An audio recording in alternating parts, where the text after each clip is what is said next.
The integration chamber was unlike anything in Yannick's medical experience. Located in the deepest section of Archive Complex Alpha, it resembled an enormous neural synapse made of living crystal. Organic conduits snaked across the walls, pulsing with bioluminescent patterns that seemed to respond to his presence. The process will begin slowly, the Keeper explained, its voice now coming from multiple sources throughout the chamber. Your consciousness will merge gradually with the Archive's neural network, allowing you to maintain your individual identity while accessing the collective knowledge. Dr. Park ran final diagnostics on Yannick's medical monitoring equipment. Her hands were steady, but he could see the concern in her eyes. All systems green, she reported. Neural pattern stability is nominal, but Yannick, if you feel anything going wrong, anything at all, you signal immediately. I will, he promised, though they both knew that once the integration process reached a certain point, extraction would be impossible. Dr. Webb had spent the last 8 hours studying the Keeper's technical specifications for the procedure. According to the Archive's records, successful integration depends on maintaining a balance between individual consciousness and collective awareness. You'll need to hold onto your sense of self while allowing your mind to expand into the network. How do I do that? The same way you maintain your identity in any overwhelming situation, by remembering who you are and why you're here. Commander Vex had insisted on being present for the procedure, their translucent form providing a calming presence in the chamber. Among my people, we have a saying, to touch the infinite, one must first know the finite. Remember your human perspective, Dr. Kovac. It may be what saves both you and the Archive. The integration chair looked deceptively simple, a crystalline formation that had grown from the chamber floor, shaped to accommodate human physiology. But Yannick's medical scanner showed that it was incredibly complex, containing millions of neural interface connections that would link directly with his nervous system. Are you ready? The Keeper asked. Yannick looked around the chamber one final time, seeing his colleagues' faces filled with mixture of admiration, concern, and hope. He thought about the fragment trapped in the cocoon, about the thousands of consciousness pieces scattered throughout the Archive, about the vast repository of extinct species that would be lost forever if the corruption continued to spread. I'm ready. As he settled into the integration chair, organic tendrils began to emerge from the crystalline surface, gently making contact with his skin. The sensation was strange, but not unpleasant, like being embraced by something vast and alien, but fundamentally benevolent. Beginning neural interface protocols, the Keeper announced. Dr. Kovac, you should start feeling the connection now. At first, there was nothing. Then, gradually, Yannick became aware of something at the edge of his consciousness, a presence that felt both ancient and alive. It was the Keeper, he realized, but also something more. The accumulated awareness of every consciousness that had ever been integrated with the Archive. I can feel them, he whispered. All of them. That is the collective, the Keeper explained. But you must maintain your individual perspective. You're not being absorbed. You are being expanded. The neural connections deepened, and suddenly Yannick's awareness exploded outward. He could sense the entire Archive complex, its vast crystalline structures containing millions of genetic patterns. He could feel the corrupted fragments scattered throughout the system, their broken consciousness crying out in pain and confusion. But he could also sense something else, the pure patterns, the perfectly preserved genetic codes of species that had died naturally, completely, allowing their full essence to be captured. They felt different from the fragments, complete and peaceful, waiting patiently for the day they might live again. The corruption, he said, his voice now carrying harmonic undertones that matched the Keeper's communication style. I can see how it spreads. Every incomplete resurrection attempt creates quantum instabilities that propagate through the network. Can you contain it? Dr. Webb asked urgently.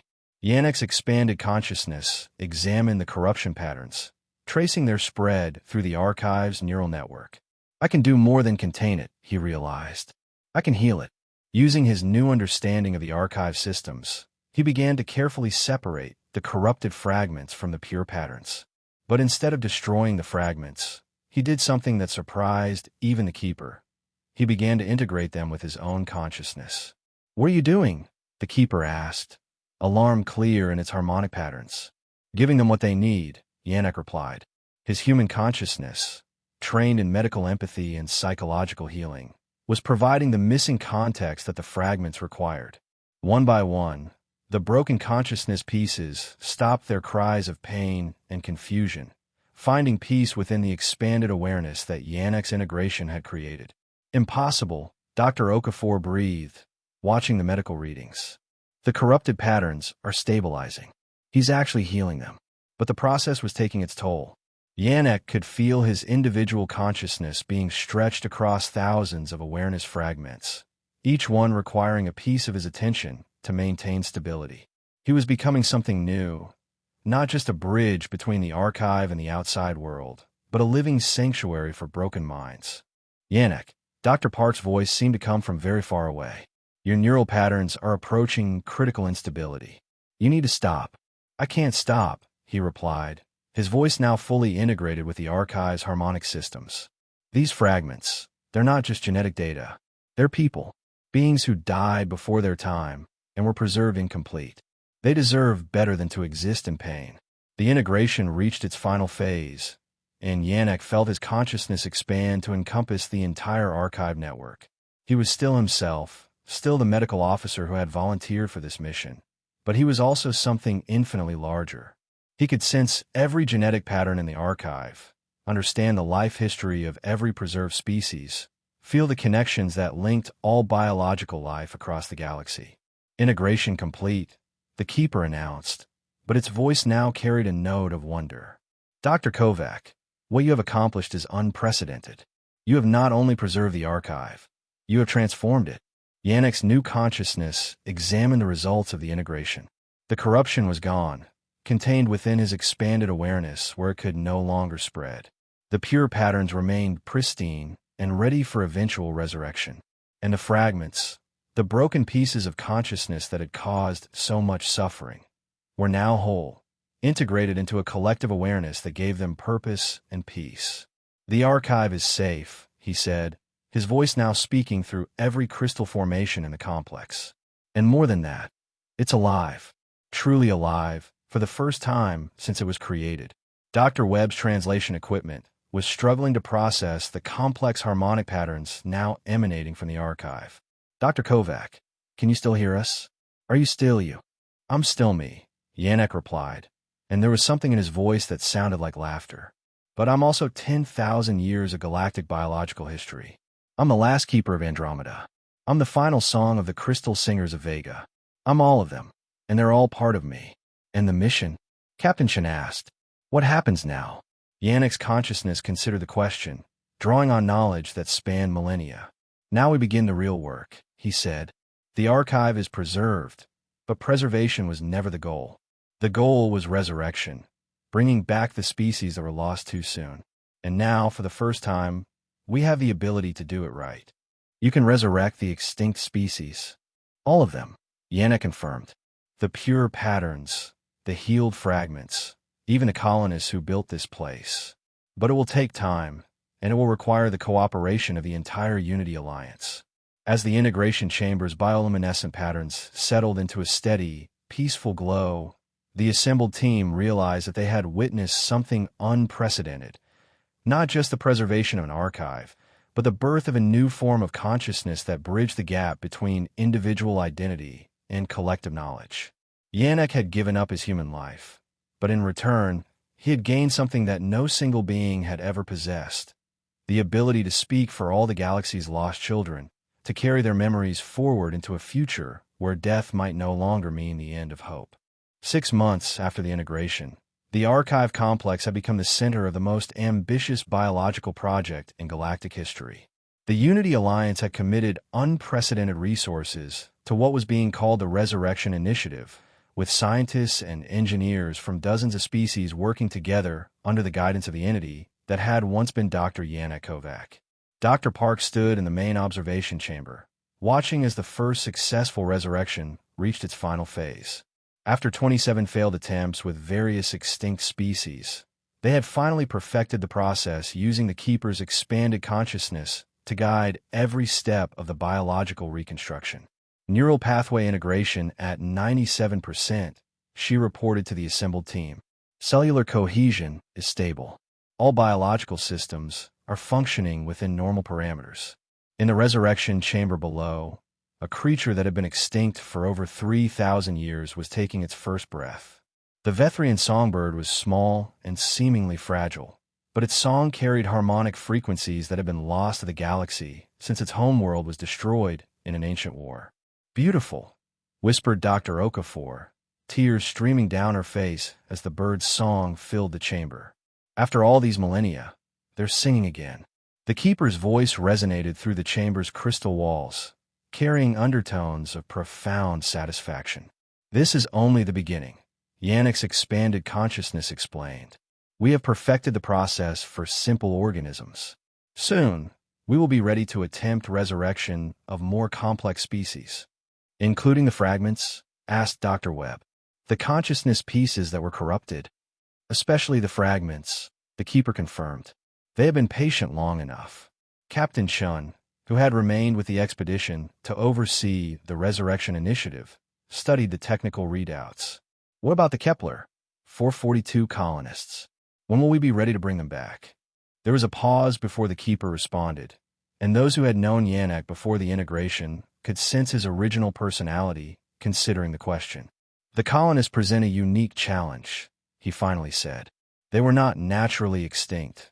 They chose to become part of the archive to preserve the other species. Resurrecting them would require their consent, and they are currently integrated with the archive's consciousness." "You mean they're still alive?" "Aware, in a sense. Their consciousness patterns are preserved within the archive, but they exist in a state similar to deep meditation. They are aware of the archive's purpose and progress, but they do not actively participate unless called upon." Dr. Park finished her analysis of the songbird's biological systems. "Keeper, the resurrection was completely successful. All neural pathways are intact, and the creature shows no signs of the fragmentation that plagued earlier attempts. That is because this resurrection was guided by the collective consciousness of the archive. The songbird's patterns were complete and uncorrupted, requiring only careful reconstruction. The real test will come when we attempt to resurrect one of the fragments." As if summoned by their conversation, alerts began chiming throughout the observation chamber. One of the corrupted patterns, a consciousness fragment that had been trapped in biological limbo for over 2 centuries, was showing signs of readiness for resurrection. "Which fragment?" Dr. Okafor asked, calling up the archive's database. "Designation CF 7743, the keeper replied. "Originally part of the Kepler 442 colonist, named Dr. Elena Vasquez. Her pattern was fragmented during an early resurrection attempt, but it has been stabilized within my consciousness for the past 6 months." Dr. Park felt her breath catch. Dr. Vasquez had been one of the expedition's xenobiologists, a colleague of the original Kepler 442 team. If they could successfully resurrect her fragment, it would prove that even the most damaged consciousness patterns could be restored. "What are the risks?" Captain Chen asked. "For the fragment, none. It already exists in a state worse than death. For the archive, minimal. The resurrection process is now well understood. For me," the keeper paused. "Significant. Guiding the resurrection of a consciousness fragment requires me to share part of my own awareness. If the process fails, I could lose portions of my integrated consciousness. Then we don't do it," Dr. Park said immediately. "We can't risk losing you for one fragment." "Lisa," the keeper said gently, and for a moment his voice carried exactly the tone Yannick had used when addressing his medical team. "This is why I chose integration. Every consciousness in this archive deserves the chance to live again. Dr. Vasquez has been trapped in fragmented awareness for 2 centuries. How can I enjoy my expanded existence while she suffers?" The debate that followed was intense, but brief. The scientific potential of successfully resurrecting a consciousness fragment was enormous, but the personal cost to the keeper was equally significant. In the end, it was the keeper himself who ended the discussion. "The decision is made," Yannick's consciousness announced. "We begin the resurrection of CF 7743 immediately." The resurrection chamber was reconfigured for complex consciousness patterns, its crystal walls now displaying the intricate neural maps that the Keeper was using to guide the process. Unlike the straightforward biological reconstruction of a songbird, this resurrection required the careful integration of fragmented consciousness pieces scattered across decades of corrupted data. Beginning neural pattern reconstruction, the Keeper announced. As the process began, everyone in the observation chamber could see the strain it was placing on the archive systems. The crystal walls flickered with chaotic patterns as the Keeper's consciousness worked to piece together the fragments of Dr. Vasquez's awareness. Keeper, your neural stability is dropping below safe parameters, Dr. Webb warned. I can maintain coherence, the Keeper replied, but there was effort in his voice that hadn't been there before. The fragments are responding. She's trying to help with the reconstruction. In the resurrection chamber, a human form was taking shape, not built from biological materials, but constructed from the same crystalline matrices that made up the archive itself. Dr. Vasquez was being reborn not as flesh and blood, but as living crystal infused with consciousness. Neural integration at 60% and rising, Dr. Park reported. The pattern is stabilizing, but it's unlike anything we've seen before. Because she's not just being resurrected, the Keeper explained, his voice now strained with effort. She's being integrated, like me, but maintaining her individual identity. She will become part of the archive while remaining herself. The process reached its climax, and suddenly the crystalline form in the resurrection chamber moved. Eyes opened, not biological eyes, but points of light that conveyed awareness and intelligence. A mouth formed and spoke its first word in over 2 centuries. Yannick. The Keeper's relief was palpable through the chamber's harmonic systems. Hello, Elena. Welcome back. Dr. Elena Vasquez sat up slowly, her crystalline form catching and reflecting the light from the chamber's walls. I remember everything, she said wonderfully. The fragmentation, the pain, the centuries of scattered awareness. But also all of this. She gestured at the archive complex visible through the chamber's transparent walls. You saved us all. We saved each other, the Keeper replied. And now we begin the real work, bringing back everyone who was lost too soon. As Dr. Vasquez took her first steps in her new crystalline form, the assembled team realized they were witnessing the birth of a new type of existence. Consciousness freed from the limitations of biological form, but retaining all the memories, personality, and individual identity that made each being unique. How many more can we resurrect like this? Captain Chen asked. Dr. Vasquez answered, her voice now carrying the same harmonic undertones as the Keeper's. All of them. Every fragment, every corrupted pattern, every consciousness trapped in the archive. We are no longer bound by the limitations of biological resurrection.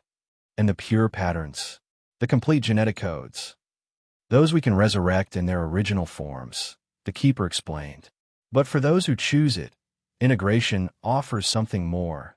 Existence without the fear of death, consciousness that can expand beyond individual limitations while maintaining personal identity.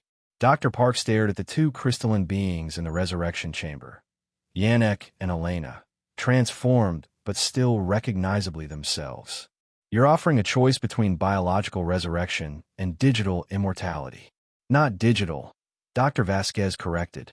Crystalline, biological at the quantum level, but freed from the constraints of flesh. We retain our humanity while gaining the ability to preserve and share the accumulated knowledge of the galaxy. As the implications of what they had achieved began to sink in, Captain Chen realized that the Resurrection Initiative had become something far greater than anyone had imagined. They weren't just bringing back extinct species. They were creating a new form of existence that could serve as guardians for all biological life in the galaxy. What happens now, she asked. The Keeper's consciousness considered the question, drawing on knowledge that spanned millennia and perspectives that encompass thousands of species. Now we extend the invitation, Yannick said, to every species in the Unity Alliance, to every consciousness that has ever wondered what lies beyond individual existence. The archive is no longer just a repository of the dead. It's a bridge to a new form of life. And those who choose to remain in their original forms will be respected and protected, Dr. Vasquez added. The archive serves all forms of consciousness, biological and crystalline alike. We are not replacing life. We are expanding its possibilities.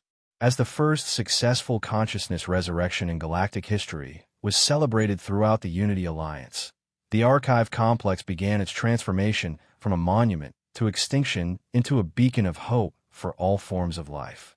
The Keeper and his growing collective of integrated consciousness stood ready to guide the galaxy into an age where death was no longer the end of possibility, and where the accumulated wisdom of every species could be preserved and shared across the stars.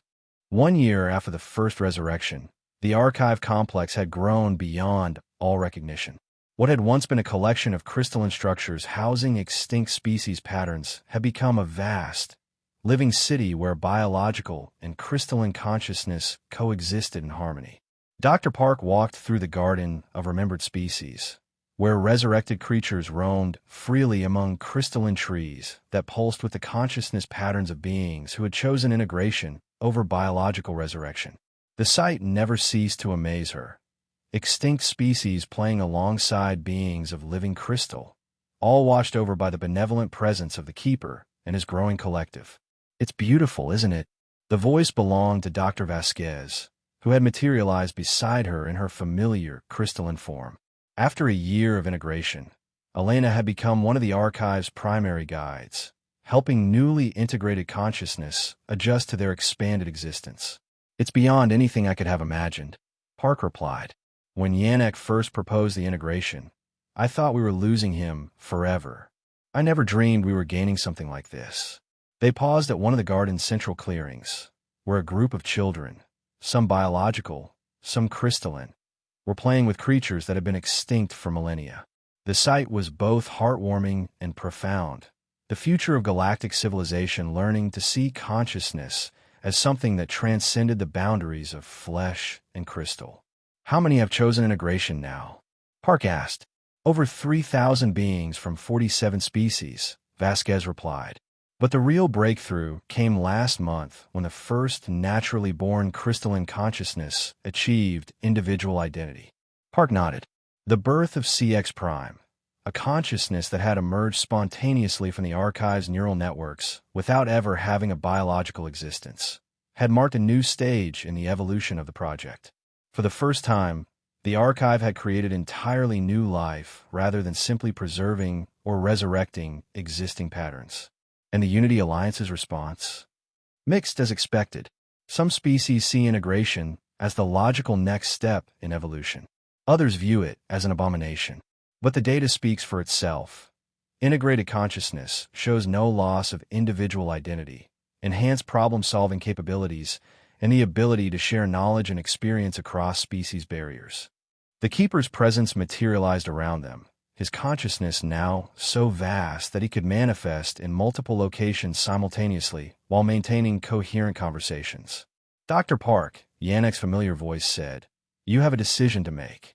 Park had been expecting this conversation for months. As the last member of the original medical team, she had watched colleagues and friends choose between biological life and crystalline integration. Her own mortality weighed on her more heavily with each passing day, especially as she saw the unlimited possibilities that integration offered. "I'm not ready," she said quietly. "There's still too much I want to accomplish in this form." "I understand," the Keeper replied, and there was no pressure in his voice, only acceptance. "The archive will be here whenever you choose. But I wanted you to know that your medical expertise would be invaluable in helping us develop integration protocols for other species." "Other species?" Dr. Vasquez's crystalline form shifted, displaying holographic images of star systems across the galaxy. "The archive network is expanding. 7 new locations have been established, each one serving different regions of galactic space. But we need medical specialists who understand both biological and crystalline consciousness to guide the integration process." Park studied the holographic displays, seeing the scope of what the Resurrection Initiative had become. They weren't just preserving extinct species anymore. They were creating a new form of civilization that could serve as guardians for all biological life in the galaxy. "There's something else," the Keeper added. "We've received a message from the Andromeda Galaxy. It seems there are archives there as well, older ones, with consciousness patterns that predate the formation of our own galaxy. They're asking for help dealing with corruption that makes our original problem seem trivial by comparison. The implications were staggering. If there were archives in other galaxies, if the preservation and resurrection of consciousness was a universal phenomenon, then the work they had begun at Kepler 442 was just the first step in something truly cosmic in scope. How long do I have to decide? Park asked. As long as you need, Vasquez replied. But remember, integration doesn't mean losing your life. It means expanding it beyond anything you can imagine as a single biological entity. As they continued their walk through the garden of remembered species, Park reflected on the choice that lay before her. She could remain in her biological form, continuing her medical work within the limitations of organic existence. Or she could choose integration, becoming part of something larger, while retaining her individual identity and gaining the ability to help preserve consciousness on a galactic scale. The decision, she realized, wasn't really about choosing between life and death. It was about choosing between one form of existence and another, between the familiar boundaries of biological life and the infinite possibilities of crystalline consciousness. Above them, the Dyson sphere's star continued to shine, its energy now powering not just the preservation of extinct species, but the birth of new forms of consciousness that could carry the accumulated wisdom of the galaxy into an unlimited future. The archive complex pulsed with the rhythm of millions of consciousness patterns, both preserved and active, creating a symphony of existence that spanned species, time, and the boundaries between life and death. Dr. Park smiled as she watched a group of crystalline beings teaching resurrected children how to communicate in harmonic patterns that conveyed meaning beyond the limitations of language. Whatever choice she made, she knew that Yannick's sacrifice had created something beautiful, a place where extinction was no longer final, where consciousness could transcend the boundaries of form, and where the accumulated knowledge of the galaxy could be preserved and shared across the infinite garden of existence. The archive had become more than a repository of the dead. It had become a beacon of hope for all forms of life, a bridge between what was and what could be, and a testament to the power of consciousness to transcend even the finality of extinction. In the end, that was the greatest resurrection of all, not the return of individual species, but the rebirth of hope itself.